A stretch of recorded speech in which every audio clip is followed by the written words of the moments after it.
un espace où l'on s'autorise à parler de la santé et de l'invisible. Vous entendrez donc des chercheurs, des professionnels de santé, des thérapeutes qui ont tous vécu des phénomènes étranges tels que les sorties de corps, la clairaudience, les prémonitions, les contacts avec les défunts, les montées de Kundalini, etc., etc. Bienvenue dans Expérienceur, un podcast éclairant où l'on aborde les phénomènes paranormaux pour réunir la science, la santé et la spiritualité. Bonjour, bonjour. Aujourd'hui avec nous Akila, qui est docteur et actuellement chercheur spécialisé en essais cliniques. Akila est un prénom d'emprunt puisque tu as choisi de témoigner anonymement. Nous reviendrons certainement sur ce choix par la suite.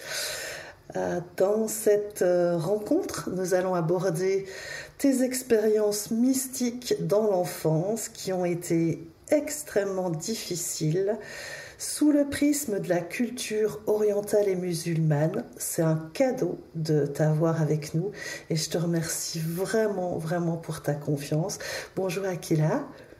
Bonjour Audrey, merci à toi de m'accueillir et c'est encore une fois un plaisir de discuter avec toi.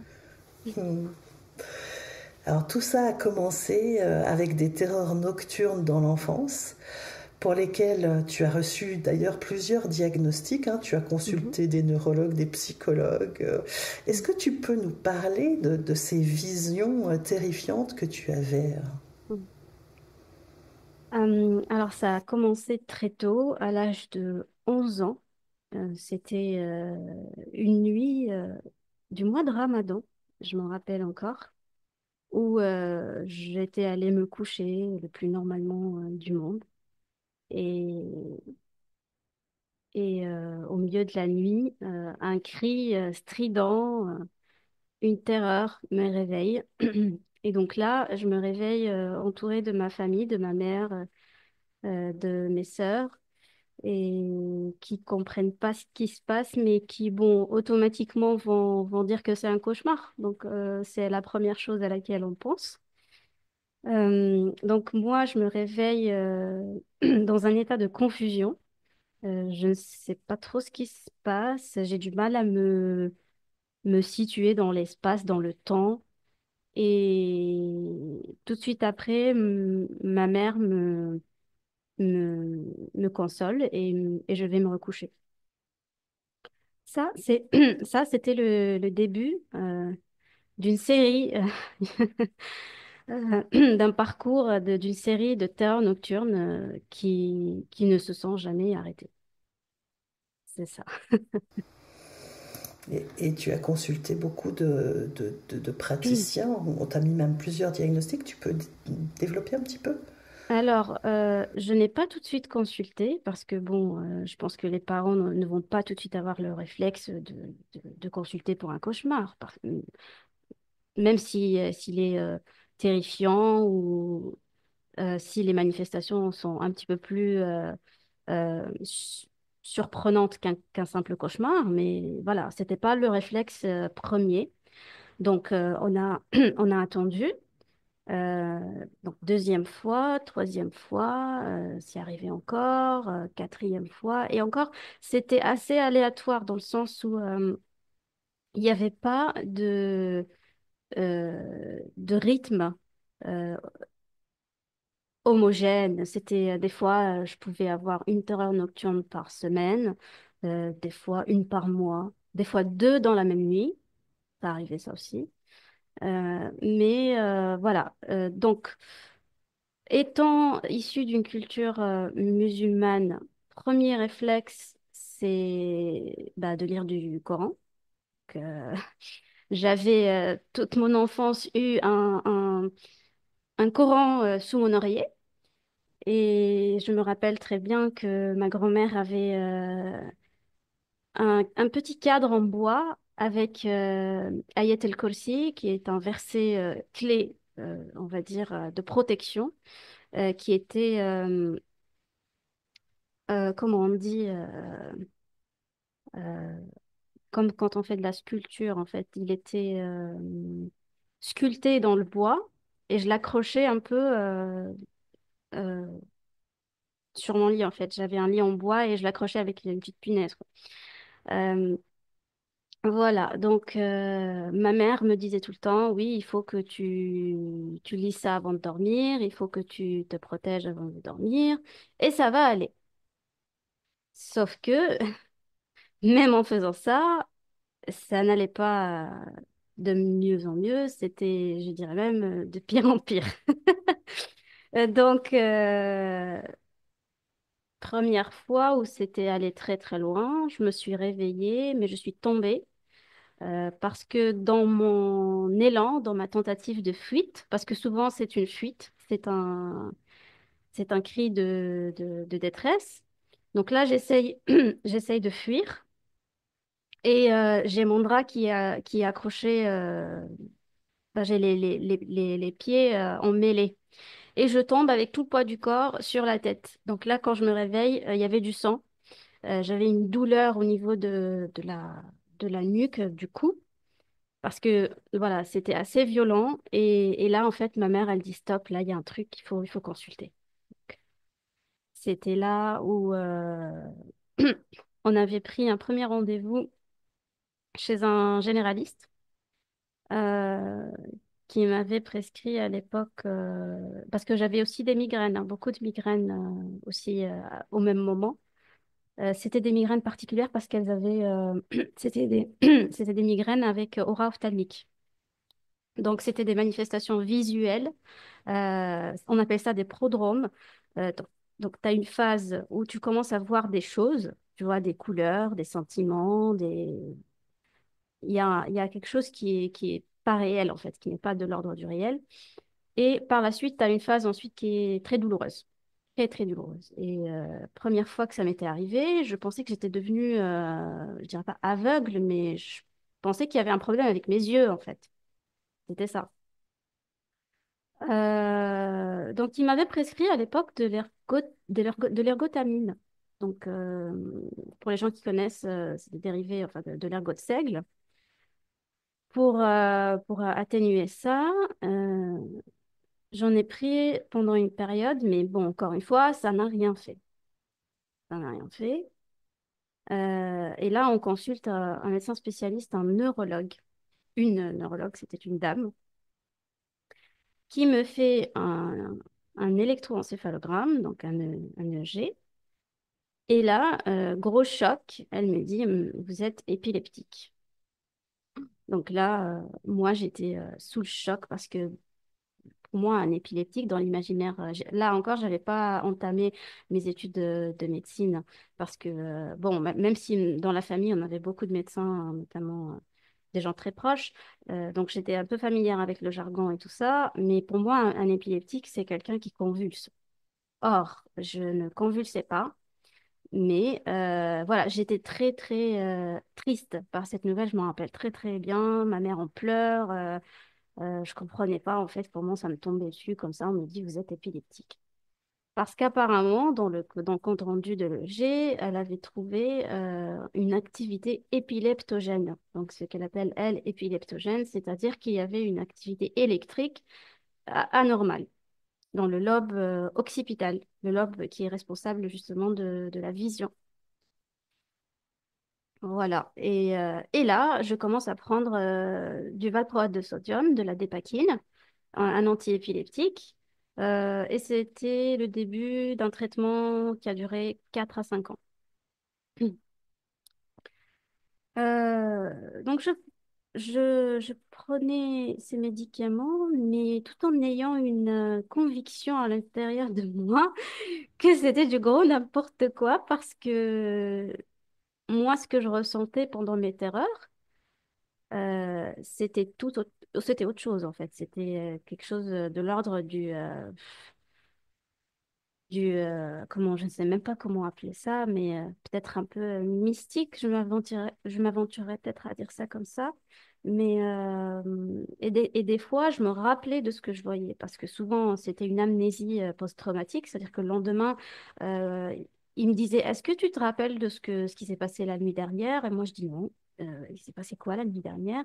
Et là, ils me disent, mais t'as fait ci, t'as fait ça, t'as dit ci, t'as dit ça, mais moi, rien du tout. Je me rappelais pas du tout. Souvent, souvent. Par contre, la toute première fois, je me rappelais de ce que c'était. C'était des visions de reptiles. C'était un serpent sous le lit. Un tout petit serpent comme ça. Il n'était pas très grand. Pas très terrifiant non plus, mais je comprends pas pourquoi j'ai réagi comme ça. Parce que bon, des serpents, moi, dans ma vie, j'en ai pas vu du tout. Parce que dans la ville où j'étais, bah, c'était pas un animal qui courait les rues, qui rompait les rues. Et, et voilà, je ne comprenais pas d'où venait cette phobie. Donc, voilà, j'étais un peu perdue, je commençais à prendre ce traitement-là. Et le problème, c'est que la dépakine, elle provoque des effets indésirables à type de syndrome parkinsonien, c'est-à-dire qu'elle provoque des tremblements des membres. Notamment, j'avais une main qui tremblait tout le temps. Et à l'époque, j'essayais de contrôler ça un peu en jouant de la musique, en faisant quelque chose de manuel. Euh, mais ça me perturbait profondément. Profondément parce que voilà, ça colle un petit peu au thème de ton émission parce que c'est exactement la pathologisation, euh, c'est-à-dire on est tout de suite taxé de malade et aussi accessoirement de possédé parce que moi j'avais eu droit à une double étiquette des deux côtés. Hmm. Voilà. Oui, oui, alors ça, tu m'avais dit hein, que tu avais passé une grande partie de ta Mm, vie à chercher à comprendre hein, ce que tu avais mm, vécu avec des sentiments de peur, de culpabilité. Hein. mm. Est-ce que tu t'es sentie isolée, voire incomprise? Et est-ce que tu as douté de ta santé mentale? Oh oui. Hmm.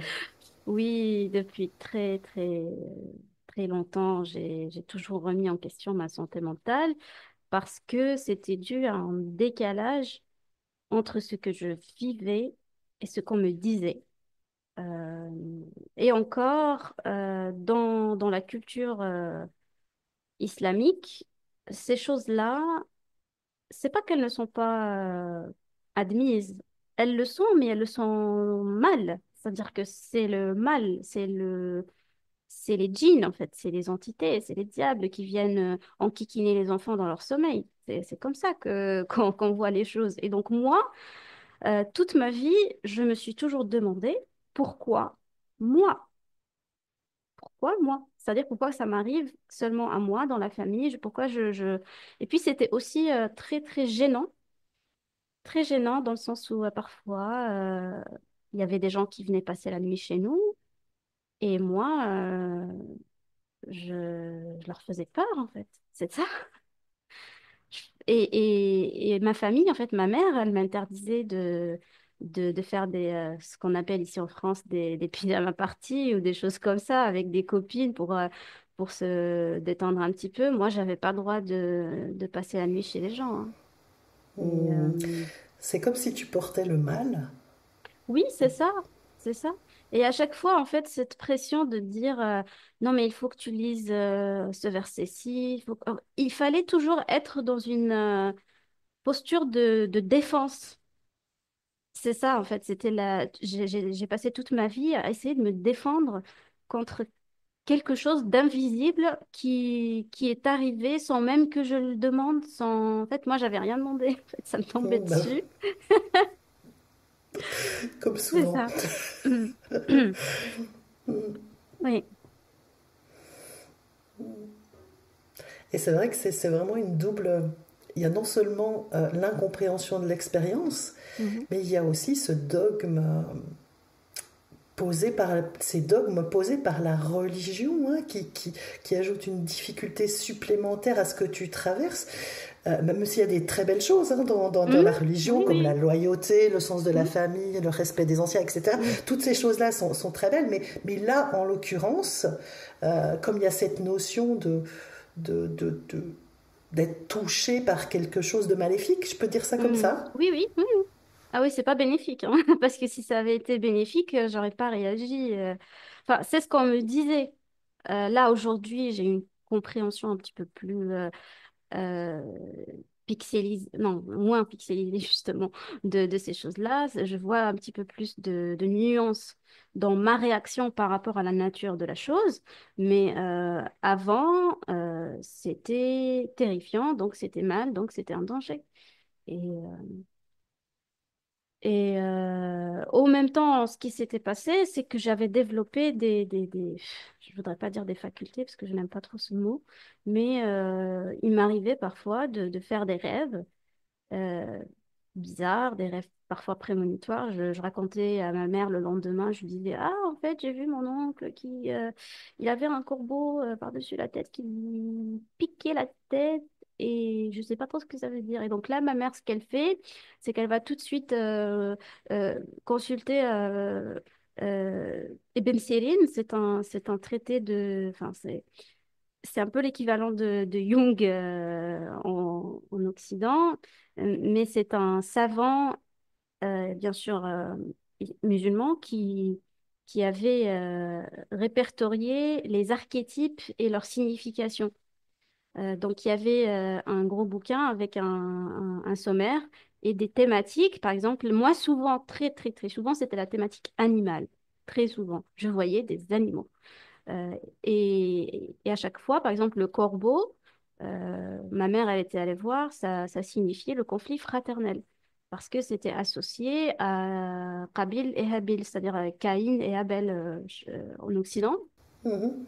Parce que voilà, ils s'étaient disputés, il y en a un qui a assassiné l'autre, et ensuite, dans les récits coraniques, euh, un corbeau vient pour enseigner à Caïn comment enterrer son frère. Et c'était le premier crime de l'histoire, apparemment, selon les textes. Donc moi, j'étais quand même assez stupéfaite et bien sûr, sans dire que quelques jours après, quelques semaines après, effectivement, il y a eu un drame et un conflit fraternel. Et effectivement, comme disait mon rêve, des choses se sont passées. Et, et moi, je me disais, mais comment ça peut être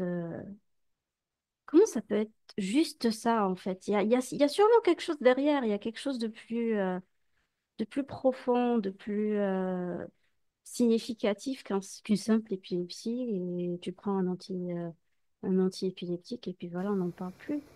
Hmm.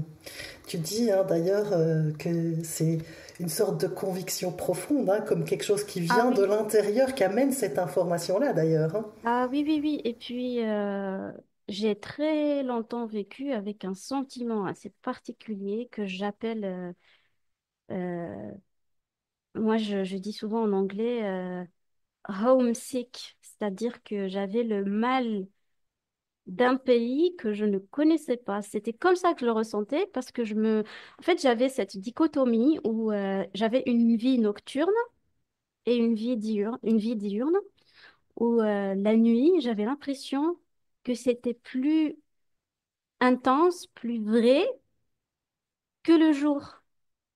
Et donc, ce qui s'est passé, c'est qu'il y a eu une inversion dans ma perception. Les gens, ils se levaient le matin pour aller vivre la réalité. Moi, je me couchais le soir pour aller expérimenter la réalité. C'était comme ça que je voyais les choses. Et c'était complètement insensé et fou à l'époque. Donc, tout ce que je me disais dans ma tête, en fait, tu dois être un peu dérangé, c'est tout. Hmm. Hmm. Ah ouais, d'autant plus que quand on n'a pas d'explication à ce qu'on vit et que ces phénomènes sont complètement intangibles, hein, c'est compliqué, surtout quand ça commence dans l'enfance et que ça se répète, parce que finalement, c'est pas des cauchemars, c'est que c'est des expériences que tu vis qui se répètent régulièrement pendant des années. Mais oui, parce que souvent, quand j'allais consulter, les médecins, il y avait même une fois, j'ai consulté un psy qui me disait, d'ailleurs, c'est pour ça que je n'ai pas d'affinité particulière avec les psys aujourd'hui parce que j'avais une mauvaise expérience au début où en fait j'avais l'impression que le monsieur il comprenait rien en fait à ce que je lui racontais et c'était désagréable en fait d'avoir quelqu'un et en plus les psys qu'on avait à l'époque euh, ils étaient déjà teintés d'un filtre religieux, c'est-à-dire qu'ils étaient peut-être psy, mais c'était des psy musulmans, c'est-à-dire que souvent, je recevais oui, mais en fait, il faut prier, il faut faire la prière 5 fois par jour, il faut... Mais moi, ce qui me mettait en colère, et c'est ça le truc qui est assez particulier, c'est que j'avais tout le temps une colère en moi vis-à-vis de ça, parce que je me disais, mais je fais déjà tout ça. Je fais la prière. J'étais une personne extrêmement pieuse, très, très, très pieuse. Et j'étais une très bonne élève à l'école. Je faisais pas de vagues. J'adorais assister aux cours d'éducation islamique parce que je trouvais beaucoup de profondeur dans ce qui était dedans. Il y avait de belles choses, de belles valeurs. Euh, mais en même temps, on me disait que c'était parce que j'avais mal fait quelque chose que j'étais dans cette situation.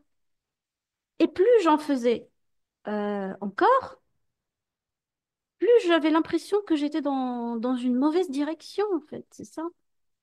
Euh, je me rappelle très très bien un jour où mes parents étaient sortis, mes sœurs étaient sorties, j'étais toute seule à la maison et j'avais piqué une crise de colère et j'étais en train de crier parce que je parlais souvent à Dieu comme je te parle à toi maintenant, c'est-à-dire à haute voix, je lui disais des choses et j'étais en colère contre lui, je lui disais, mais manifeste-toi, merde, quoi.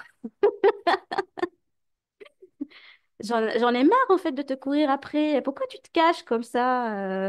Euh, c'est pas juste en fait, c'est limite sadique, c'est limite un peu sournois de faire ça. Et, tu vois, ouais, c'était une colère que j'avais en moi qui ne me quittait jamais. Mais en même temps, je l'aimais, Dieu, c'est-à-dire on est censé l'aimer, mais celui que j'avais, je veux dire, reçu, parce que c'est une réception finalement, celui que j'avais reçu, ben, il inspirait plus la peur que l'amour véritable, en fait. Parce que voilà, si tu fais pas ci, tu vas avoir ça. Si tu fais pas ça, il va se passer ça. Donc finalement, si je prie pas, si je fais pas mes 5 prières par jour, si je suis pas une bonne, entre guillemets, un bon samaritain, bah, je vais avoir des conséquences. Or, les conséquences, elles étaient fixes, elles ne bougeaient pas. Et quoi que je fasse, euh, voilà. Et donc là, c'était toujours là. Et donc là, ce qui s'était développé en parallèle de cette approche purement, je vais dire, allez, dogmatique, ce qui s'est développé, c'est une espèce de lien un peu particulier à une chose que je n'identifiais même pas. C'est-à-dire que je savais qu'il y avait quelque chose. Je voulais même pas lui donner un nom, mais bon, dans mes journaux intimes, quand j'étais jeune, je lui donnais un petit nom japonais parce que je regardais beaucoup d'animés à l'époque. Euh, je lui donnais un petit nom et je lui parlais très souvent dans mes journaux intimes. Et ce qui est marrant, c'est que c'était un dialogue. Donc, euh, donc moi, je disais quelque chose et ensuite, euh, elle répondait.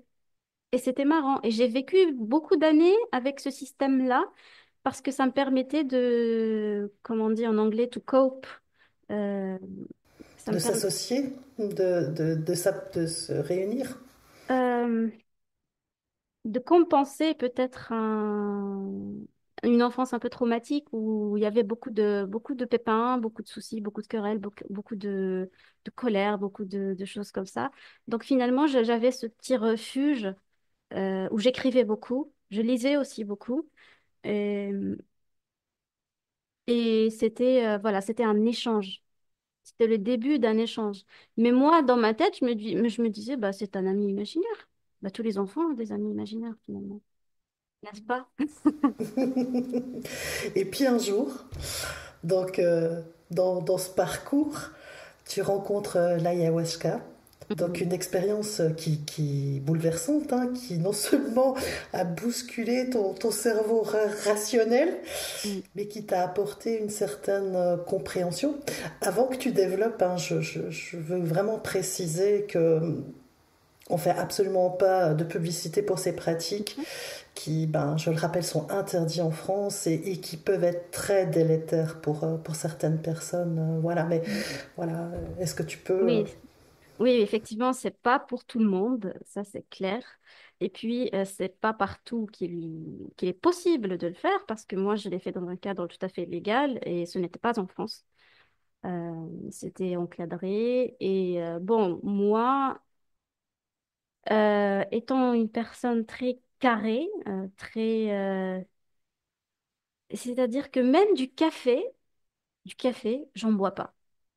Du thé, j'en bois pas. Justement à cause de mes terreurs nocturnes, parce que depuis très très longtemps, le médecin m'interdisait toute boisson, allez, on va pas dire altérant la conscience, parce que c'est pas le cas, mais toute boisson qui puisse agir sur ton, voilà, sur le sommeil, sur ton état en général. Donc, je ne comprends pas pourquoi l'ayahuasca, c'était différent dans le sens où j'ai levé une inhibition exceptionnellement et ponctuellement pour cette expérience. Euh, je suis une fille très disciplinée. J'aime pas quand ça déborde. J'aime pas quand... Voilà, je m'aventure pas, je ne fume pas, je ne bois pas, je ne rien du tout. Mais l'ayahuasca, c'était hop, un truc, c'était un appel en fait. C'était plus elle qui est venue vers moi que moi vers elle parce que les circonstances dans lesquelles je l'ai rencontrée sont assez particulières et c'est grâce ou à cause, ou je sais pas comment dire ça, mais c'est des dessins que j'avais faits quand j'étais jeune qui m'ont conduite à oser le faire parce que c'était littéralement prémonitoire. C'était prémonitoire. C'est-à-dire que c'est une rencontre qui a, qui m'a fait un peu peur au début, parce que voilà, ces trucs-là, comme je disais, ça me parle pas, ça me dit rien, et ça m'intéresse pas surtout. Euh, mais quand je suis rentrée chez moi, j'ai instinctivement, hein, toujours instinctivement, toute seule comme ça, j'ai sorti de vieux dessins que j'avais dans un vieux porte-document, et là je regarde, et dans le dessin, il y avait deux, trois signes, bon, que je ne vais pas dire ici parce que ça va pas parler aux gens et puis ils vont pas comprendre et c'est inutile.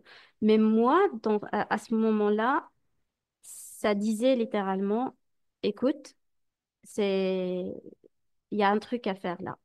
Il y a quelque chose à faire là.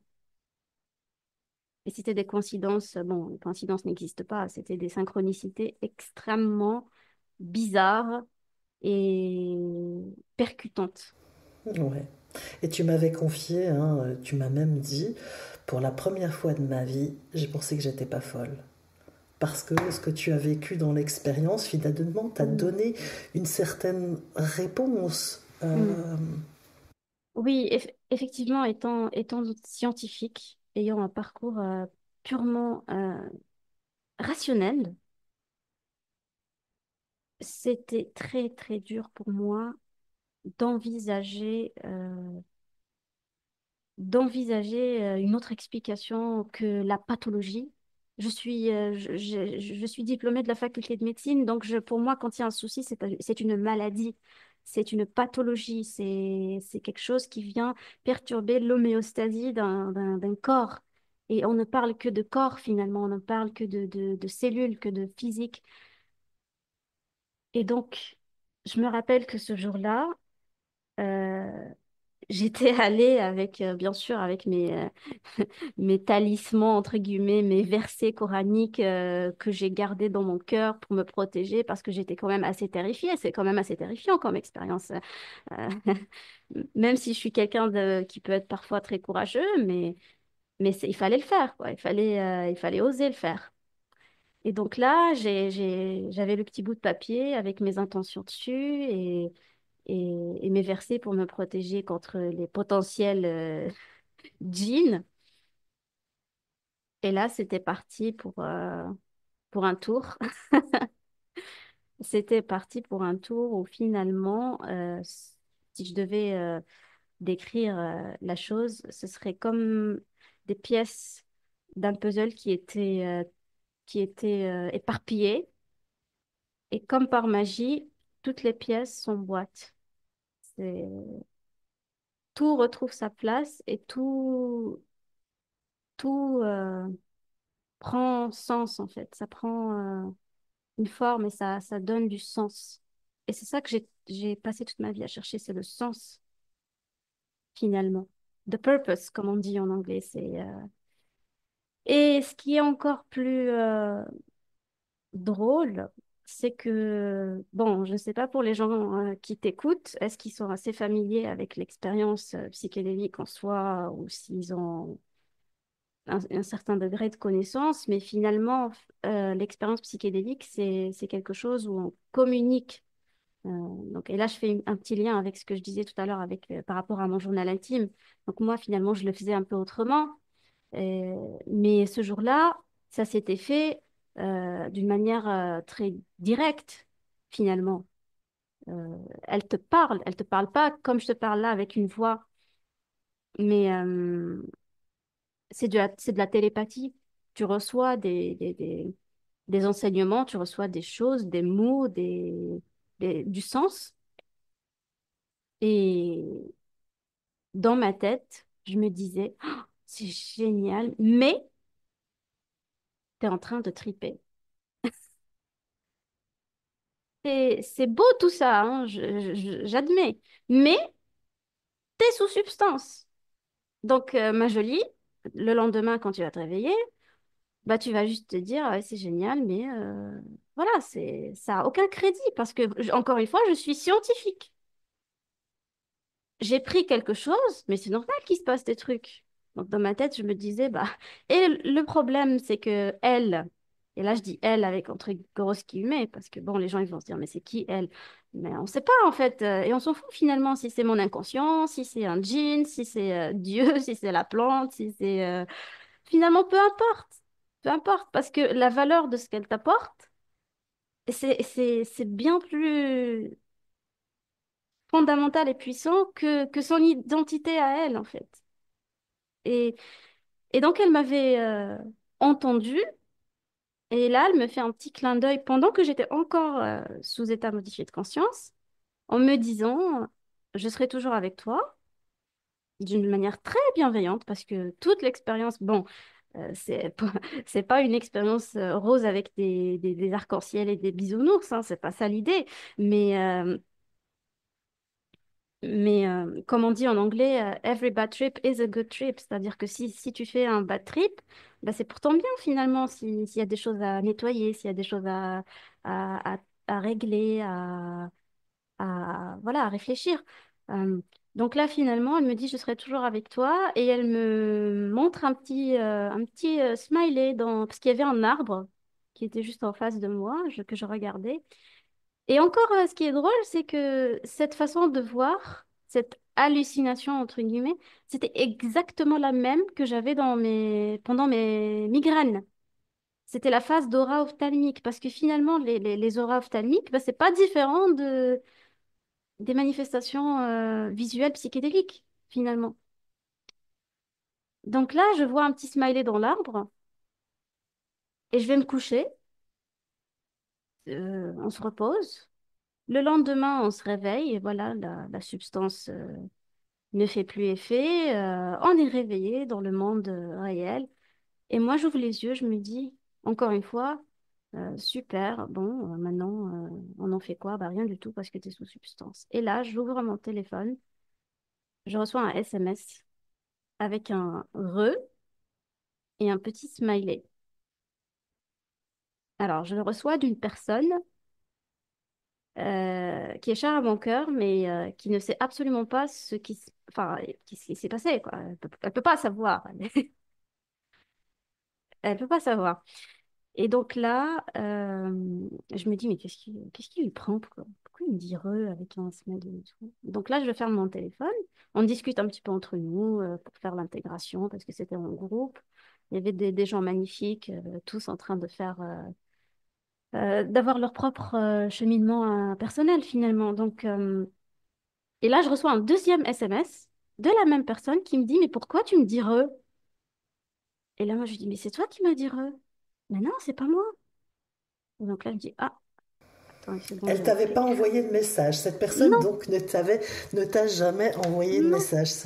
Ça, c'est une belle synchronicité. Non seulement ça, Mm. mais elle était sous la douche et son téléphone, qui est un peu sophistiqué, a des systèmes très, très comment dire, compétents pour empêcher les accidents. C'est-à-dire qu'avec un écran tactile, tu as des téléphones où en fait il y a un système de verrouillage où même les enfants, quand ils s'amusent, ils peuvent pas. Même, mais moi, en fait, j'étais devenue complètement folle parce que je me dis, non, mais attends, il y a un truc là. Je vais essayer. L'explication rationnelle, en fait, je vais la trouver. C'est juste qu'une question de temps. Donc, je suis allée faire une simulation. J'ai pris le téléphone, je l'ai mis. Il était à l'envers en plus, le téléphone, hein. La personne me disait qu'il était à l'envers, c'est-à-dire que l'écran était face contre la paroi. Donc là, je mets le téléphone. Et je me dis, alors, s'il y a une goutte qui se serait peut-être parce qu'il y a de la vapeur quand on prend une douche, donc il y a peut-être une goutte qui a pu entrer avec un ongle un peu latéral comme ça et qui a peut-être déverrouillé le téléphone. Ok, donc, ok, on peut dire que ça pourrait se passer, mais écrire il faudrait que ce soit une suggestion parce que des fois, quand on écrit, il y a des mots qui nous viennent un peu en suggestion, mais dans un SMS, on ne reçoit pas avec suggestion parce que déjà, les gens, ils n'ont pas des longues discussions dans des SMS. Les SMS, ça sert à dire, par exemple, j'arrive, je suis en retard, quelque chose comme ça, mais tu dis pas dans un SMS. Et j'ai retenté le truc pour voir s'il y avait une suggestion qui pouvait ressortir, mais non, en fait. En fait, j'avais du mal à accepter. Je n'acceptais pas ça. Mon esprit rationnel est tellement ancré en moi que, voilà, c'était juste inexplicable rationnellement. Ça se manifestait dans la matière. Ça se manifestait dans la matière, exactement. Mais en même temps, c'était beau, c'était magnifique. Parce que elle a pris la peine, en fait, de m'envoyer un SMS pour me dire, bon, écoute, je t'ai entendu, je sais que tu vas pas croire Et en plus, bon, elle m'avait dit qu'elle m'avait appelé, donc elle m'avait dit que c'était... encore une fois, ça vient d'elle, mais pas de nous, finalement. Peut-être des deux, mais bon. Puis elle et nous, finalement, c'est quoi? Est-ce que c'est la même chose ou pas? On sait pas. C'est clair. Oui, C'est clair. et là, en fait, c'était le début de quelque chose parce que depuis ce jour-là, je me suis dit, embrasse cette réalité, finalement, qui est plus réelle que le réel. Just take it, comme on dit, accepte-le, prends ce cadeau et, et dis merci, en fait, c'est ça. Sauf que, sauf que, bouleversée que j'étais, je suis allée, bien sûr, quand on vit une histoire comme ça, en fait, on a envie de le raconter sur tous les toits, on a envie de prendre tout. En fait, on a envie de le dire à tout le monde, mais écoutez, j'ai vécu un truc, c'était génial et tout. Donc, la première chose que je fais, je parle à ma famille. Première réflexion que je me prends, mais non, mais il faut pas faire confiance, c'est un djinn. Ça t'a ramené à ce que tu avais vécu enfant, en fait, hein. Et ça m'a ramené à la case départ. Et j'avoue que ça m'a fait quelque chose parce que je me suis dit, attends, mais si ça se trouve, ils ont raison.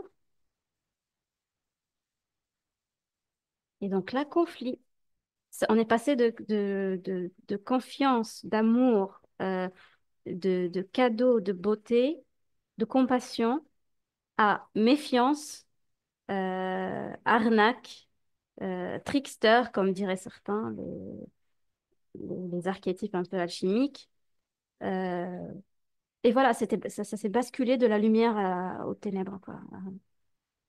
Et, euh, et jusqu'à aujourd'hui, je continue de chercher, peut-être, même pas peut-être, probablement inutilement, parce que ce genre de choses, je crois que on les trouve jamais. Enfin, ces réponses-là, on les trouve jamais. On peut trouver des semblants de réponses, on peut trouver des petits clins d'œil comme ça, mais pour aller voir, il faut mourir. Les gens ne reviennent pas. Enfin, souvent, ils ne reviennent pas de la mort. Il arrive qu'on en revienne dans des états, enfin, les fameuses EMI. Mais moi, des EMI, j'étais fascinée par ça quand j'étais ado. J'avais même fait une conférence à l'époque dans mon pays. C'était une première, hein, parce qu'on parlait pas d'EMI dans mon pays, hein. Il fallait pas, fallait pas déconner avec ça parce que ça venait en fait contredire tout le scénario qu'on nous enseignait. Parce que dans l'islam, il y a un scénario, en fait, il y a un cheminement que tu es censé vivre après ta mort. Voilà, donc première chose, tu es enterré, on va prier. Donc, tu as, l'ange Azraïl qui va venir. Euh, Ensuite, il y a un autre ange, j'ai oublié son nom si je dis pas de bêtises, mais qui va venir te poser la question. Il va te dire euh, Man huwa rabbuk, ça veut dire qui est ton Dieu et qui est ton prophète. Donc là, t'es en mode examen, quoi. C'est une question d'examen, hein. Si tu foires, tu vas en enfer. Si tu réponds bien, tu vas au paradis. Donc là, si tu dis mon Dieu, c'est Allah et mon prophète, c'est Mohammed, allez, cool, génial, ça passe, ça swipe right, quoi. Ça passe à droite. Et ça, c'est ce qu'on m'avait dit. Mais les EMI, ça disait autre chose. Ça racontait de plus belles choses. Et moi, je voulais y croire. Enfin, c'est pas que je voulais y croire, mais pour moi, ça me semblait un petit peu plus joyeux, moins morose que ça. Mais je recevais des commentaires de gens qui me disaient, mais oui, toi, ça t'arrange d'y croire. Parce que ça t'évite de faire la prière. Ça t'évite de faire tous les trucs chiants qu'on est censé faire dans la religion, tu sais, parce qu'il y a beaucoup de, comme on dit en arabe, al-ibadat, c'est des choses qu'on fait pour se rapprocher de Dieu, où il y a de la souffrance finalement, comme par exemple, moi je dis pas que c'est pas moi je dis pas que c'est une mauvaise chose, hein, parce que le jeûne, par exemple, c'est une mauvaise chose, c'est une bonne chose. Euh, Moi, j'avais une anémie à l'époque, je tombais dans les pommes systématiquement, parfois au milieu de la rue. Mais je continuais quand même à le faire. Bon, j'étais un peu traumatisée par la façon de le faire, mais il aurait peut-être fallu ajouter du sens à ça et le faire de manière plus bienveillante. Moi, j'aimais beaucoup le mois de Ramadan, j'aimais beaucoup faire la prière, mais je pensais qu'il y avait une dimension qui manquait à ça. Il y avait un petit quelque chose qui donnait du sens à ça. Et ça ne touche que moi finalement, parce que c'est mon expérience de la chose. Il y aurait d'autres personnes, par exemple, qui diraient non, moi j'étais tout à fait en phase, je faisais. C'est différent, ça relève de l'expérience personnelle. Je me suis un peu égarée, je ne sais pas pourquoi je parlais de ça. C'est pas grave, mais on peut faire le parallèle, hein. Je veux dire, Hmm. moi, dans la religion catholique, j'ai aussi ce genre de vécu où j'étais obligée, parce qu'on m'obligeait d'aller à la messe, et ça n'avait aucun sens, et je ne sentais pas cet amour. Ça résonne vraiment, hein, parce qu'il manquait cette dimension d'amour, de bienveillance, qui pour moi était l'essence même de ce que la religion, pour moi, la religion amène cette reliance, est censée en tout cas amener cette reliance. Et finalement, il n'y avait que à l'église, dans les chants, où je sentais cette unisson. Parce que tout le monde chantait ensemble, parce qu'il y avait quelque chose de très spirituel, de très relié finalement. Il n'y avait que ça qui me touchait, et le reste, et ben voilà, donc je comprends vraiment, oui, ce parallèle-là, il n'est pas anodin. Je pense qu'après, la, pour moi, la foi, c'est une expérience, c'est pas une croyance. Après, chacun y met se réfère à ce qu'il veut, hein, voilà, que ce soit le Coran, la Bible ou autre, peu importe en fait, hein, si ça aide, pour moi ça pose aucun souci. C'est juste la manière dont c'est enseigné, ou en tout cas, peut-être que ça change, j'en sais rien, mais en tout cas comme ça nous a été enseigné à nous, voilà, dans nos parcours, il y a il y a une citation de Jung, parce que tu l'as cité tout à l'heure aussi, qui dit c'est pas en regardant la lumière qu'on devient lumineux, mais c'est en plongeant dans son obscurité. Et ce travail est souvent désagréable, c'est pour ça qu'il n'est pas populaire en fait. Hein, voilà. Et finalement, comment tu as réussi à intégrer ces expériences, parce que finalement cette spiritualité, en fait, elle était là, elle a toujours été là. Ah oui, oui, tout à fait. Encore aujourd'hui, j'ai du mal à en parler parce que la première fois que ça s'était manifesté, encore une fois, j'étais préadolescente hein, à l'époque, euh, j'avais reçu un chut. Hmm. Chut, Voilà, tais-toi, tais-toi. de N'en tais-toi. parle pas, n'en Oui, parle pas. oui, c'était Hmm. un tais-toi très clair. Donc, ce que j'avais fait, c'est que j'ai appris toute seule à interagir. Quand je dis interagir, c'est qu'il y avait réception-émission. Donc, c'était une approche purement utilitariste, dans le sens où finalement, ça me servait. Et ça m'a beaucoup, beaucoup, beaucoup servi dans la vie. Euh, de plein de manières, dans mes études, dans, dans mes tentatives d'expatriation, parce que moi, j'étais claire hein, dans ce que je voulais quand j'étais plus jeune. Je ne voulais pas passer ma vie là-bas. J'en pouvais plus de ça. Je voulais partir dans un endroit où je n'aurais pas à étouffer comme ça, à être obligée de faire des choses pour me rapprocher de ce qui est de ce qui est fondamental en fait finalement. Et j'avais développé une espèce de spiritualité tout à fait sur mesure et qui était spontanée. C'est-à-dire que je me rappelle une fois, j'avais dit à un prof d'éducation islamique, c'était une femme, je lui disais, vous savez, pour devenir musulman, la première étape, la première tâche à faire, c'est de prononcer Ashhadu anna la ilaha illallah wa Ashhadu anna Muhammadan Rasulullah, ce qui signifie je témoigne qu'il n'y a de Dieu que Dieu et je témoigne qu'il n'y a de prophète que Mohammed. Et je disais à ma prof, mais comment puis-je témoigner? J'ai rien vu. Et là, blasphème. Et ça dégage. En fait, c'est aussi simple que ça. C'est quoi ces questions? Mais qu'est-ce qui te prend? Et ça commençait à donner des réponses un peu très superficielles qui répondaient pas finalement à ma question, quoi. Parce que moi, je disais, mais vous savez, moi, je suis jalouse, en fait. Non, mais clairement, ce que je ressens, c'est de la jalousie. Pourquoi lui, il aurait la chance de vivre un contact direct, une expérience directe avec Dieu, qui, on est d'accord, nous appartient tous, hein? On est d'accord. Et pourquoi moi, j'aurais pas droit à ça? Et là, les réponses que j'obtiens, c'est des trucs très, très... c'était...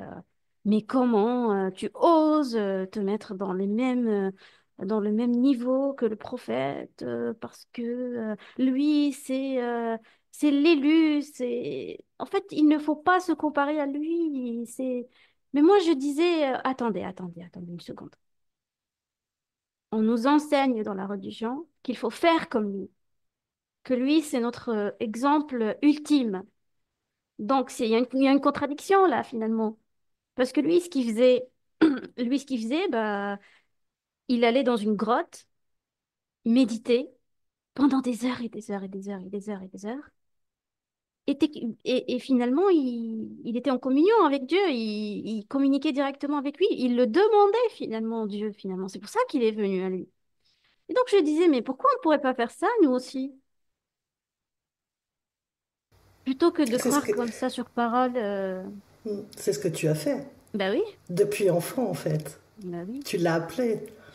Ah mais carrément, je l'ai appelé pendant, enfin toute ma vie, j'ai passé ma vie à appeler Dieu. J'ai même des textes que je, d'ailleurs ça fait pas longtemps, j'en ai ressorti un et je l'ai lu aujourd'hui. Je me suis dit, ah, ah, c'est marrant comment en fait c'est juste une question de temps. Parfois, il faut juste patienter, le temps qu'on mûrisse un petit peu, le temps d'avoir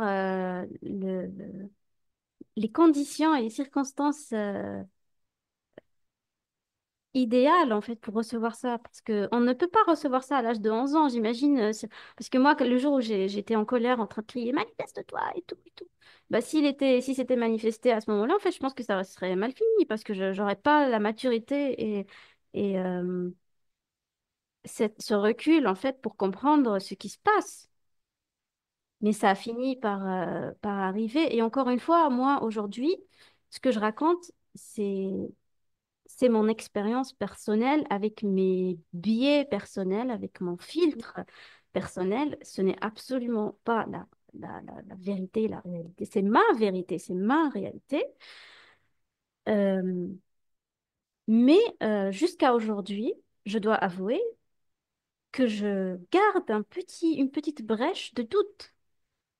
Parce que je suis construite d'une manière qui empêche l'absence de doute. Parce que pour moi, l'absence de doute, c'est la fin, en fait. Si tu dis que tu es certain de quelque chose, c'est qu'il y a un problème. Pour moi, enfin, dans ma façon de voir les choses. Hmm. Et ça, bah, on va peut-être terminer d'ailleurs sur Mm. cette question-là. Tu as choisi aussi de témoigner anonymement par Mhm. rapport à ta profession. Bien sûr. Et est-ce Euh, qu'on peut aborder voilà, ce ouais, sujet-là? Parce que ce n'est pas anodin. oui. Et c'est pour ça que je dis merci d'être là, parce que pour moi, c'est un cadeau, franchement, de Mm. t'avoir aujourd'hui et voilà, d'avoir ce témoignage-là, qui est ta réalité, mais finalement, peut-être que la réalité, c'est un ensemble de toutes ces réalités. Exactement, c'est exactement ça. Bah écoute, merci d'abord à toi, mais parce que bon, comme tu as cru, enfin comme tu as pu l'entendre, je suis quelqu'un de très réservé et qui n'aime pas trop déballer ces choses-là. C'était un mécanisme de protection que j'ai eu pendant des années. Peut-être qu'un jour ça changera, hein, je ne sais pas, quand je me sentirai peut-être un petit peu plus à l'aise ou un petit peu plus comprise. Mais c'est comme les gens qui ont fait des expériences de mort imminente au début, hein, ils n'en parlaient pas forcément. Puis après, aujourd'hui, ça s'est amélioré un peu et les gens connaissent ce que c'est que les EMI.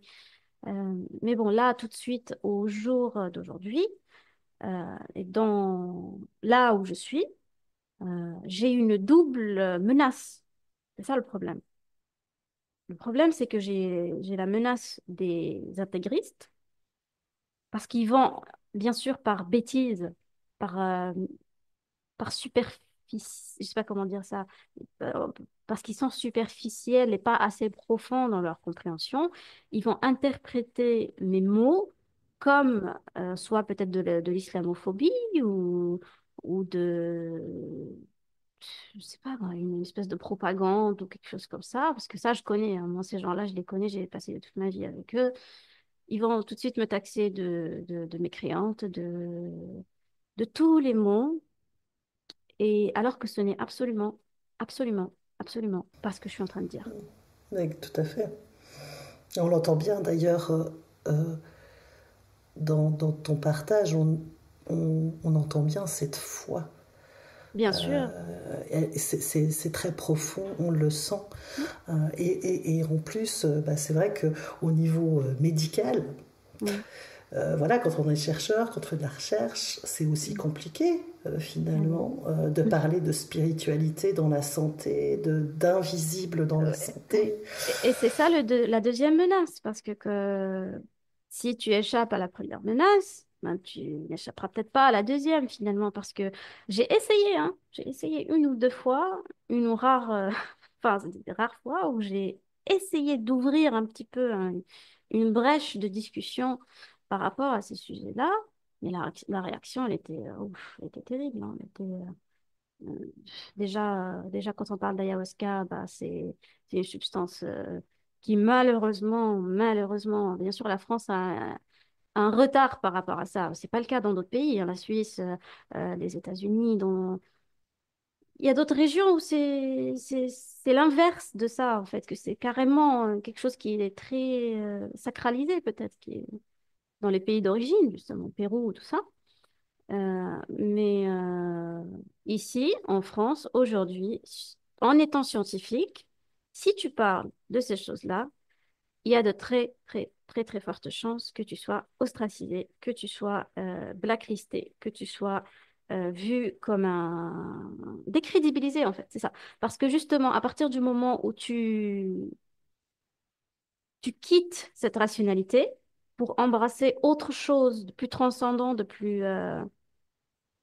peut-être aujourd'hui, il y a le courant transpersonnel hein, qui essaye de pallier un petit peu à ça, mais c'est pas connu, c'est pas assez connu pour pouvoir s'aventurer. Enfin, là, au jour d'aujourd'hui, je ne peux pas me permettre de perdre, par exemple, ma carrière ou ma crédibilité. Et encore, moi, je sais pas comment dire ça, mais je suis une personne très prudente. Peut-être parfois excessivement, je ne sais pas. Mais comme tu as entendu mon histoire, je viens d'un pays, d'une culture où bêtement, on peut se faire tuer bêtement pour, euh, pour dire des choses qui, à la compréhension de certains, vont à l'encontre de qui est censé se dire. C'est-à-dire, tu es censé euh, euh, prêcher un un paquet qu'on te donne. Et alors, tu touches pas au paquet, hein, tu touches pas. Alors, c'est comme ça, il y a 5 machins, 6 machins, il y a une liste de choses.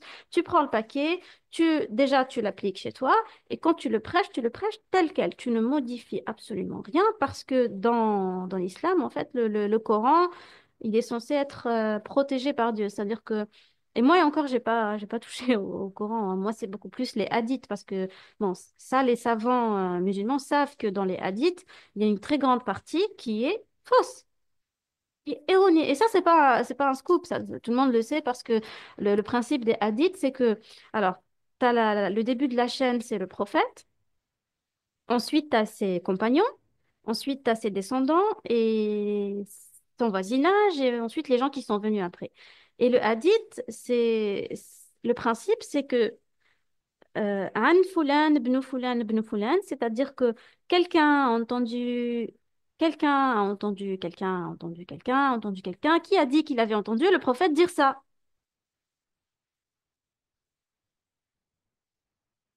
Et ça, moi, je disais, les gars, c'était il y a tellement longtemps, est-ce que vous pensez vraiment qu'aujourd'hui, le message est intact?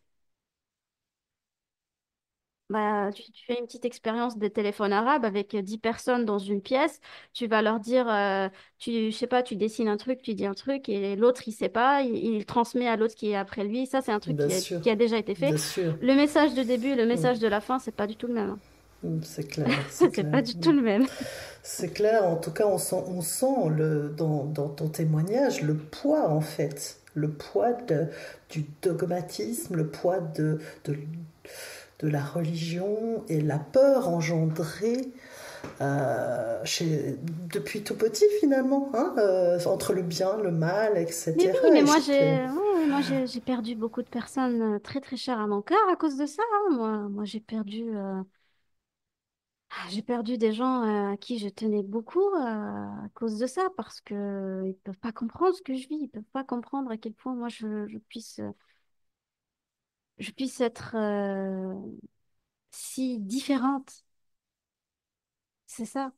Et je me rappelle une fois où j'étais déterminée à mettre fin à cette possession, parce que pour moi, c'était une possession. Et je me rappelle que j'avais demandé à ce qu'on m'exorcise, hein. J'avais demandé à ce parce que je voulais en finir avec ça. Et ma mère, à chaque fois, elle me disait, oui, bon, Et à chaque fois, ça se faisait pas, en fait. Ça se faisait pas. L'exorcisme, ça se faisait pas. Et il y a des gens qui me disaient, mais oui, mais parce que tu as un djinn. Et souvent, les djinns, en fait, ils vont tout faire pour que l'exorcisme ne se fasse pas. Et ça, c'était comme une frustration. Je me disais, donc en fait, le djinn, il veut pas se faire exorciser. Donc en fait, je vais m'exorciser moi-même. Et je me suis enfermée dans ma chambre, dans le noir, et où j'ai commencé à lire du Coran, à faire un auto-exorcisme. Je me rappelle que c'était l'une des expériences les plus traumatisante de ma vie parce que je devenais folle, en fait. Et j'étais en train de regarder, d'observer si j'avais des symptômes, parce qu'on dit que dans l'exorcisme islamique, s'il y a une entité qui sort, bah, il va y avoir, je sais pas, un mouvement des pieds, des fourmillements, des voix que tu entends, des choses comme ça. Et moi, je m'auto-exorcisais tout en étant et le thérapeute et le patient, et j'observais un peu. Et donc, ce qui s'est passé dans ma tête, j'ai commencé à développer des choses qui étaient, c'est-à-dire auto-induites. Ben, bien sûr, bien sûr. Et c'est là qu'on voit, et je te remercie hein, de ce partage-là, mais c'est là qu'on voit à quel point finalement euh, l'isolement, la solitude, l'incompréhension, des phénomènes intangibles, Mhm. incompréhensibles pour notre cerveau très cartésien, qui pourraient éventuellement faire basculer dans la Ah pathologie. oui, ah oui, oui, oui, oui, oui. Et je te remercie vraiment pour ce témoignage qui est d'une richesse vraiment. Ouais, je suis vraiment ravie de cette discussion et de cet épisode-là. Et peut-être, est-ce que tu as envie, bah, je sais pas, est-ce que tu as envie de conclure, d'ajouter quelque Mhm. chose pour conclure? Eh bien, je pense que ce que tu fais est d'utilité publique, déjà. Et c'est moi qui te remercie d'avoir eu cet élan-là, cette idée-là, parce que j'aurais tellement aimé avoir accès à cette bibliothèque, entre guillemets, de témoignages au moment où j'étais en plein dedans. Ça m'aurait évité bien des nuits sombres. Je te remercie. Et oui, et si ça peut servir, moi je me dis, bah, si j'ai un message peut-être pour conclure à toutes les personnes qui à différents âges, de différents horizons, peut-être pourraient vivre des choses similaires, pas si identiques, mais dans le même spectre un peu, parce que souvent c'est un peu variant, enfin variable. Bah, je vais leur dire juste une chose, il faut, c'est pas à l'extérieur qu'il faut aller voir, c'est à l'intérieur. C'est pas en feuilletant des bouquins poussiéreux qu'on va trouver des réponses à ça. Quand je dis ça, c'est entre grosses guillemets, et le ça, c'est les mystères de l'existence, de la vie, de la mort, de Dieu, de l'univers, de tout ça, tout ça. Tous ces trucs-là, en fait, ils sont accessibles plus facilement que ce qu'on pourrait croire. Et, et ça, je me le dis aussi à moi-même, parce que j'ai moi-même un peu de mal encore aujourd'hui à l'appliquer. C'est d'avoir confiance finalement.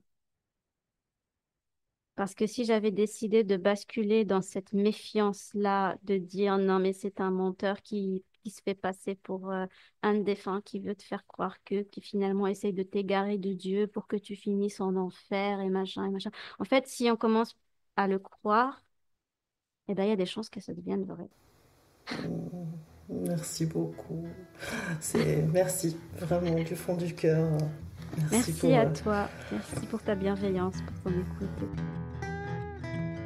C'est déjà la fin de cet épisode. S'il vous a plu, n'hésitez pas à commenter et à liker pour me soutenir. Et surtout, surtout, c'est le plus important. Si vous connaissez quelqu'un qui a vécu une telle expérience, partagez-lui cet épisode. Cela peut peut-être profondément l'aider. Une liste de professionnels de santé formés pour accompagner ces phénomènes est disponible sur le site audreygraindamour.org. Retrouvez-nous le 1er et le 15 de chaque mois sur toutes les plateformes. À bientôt!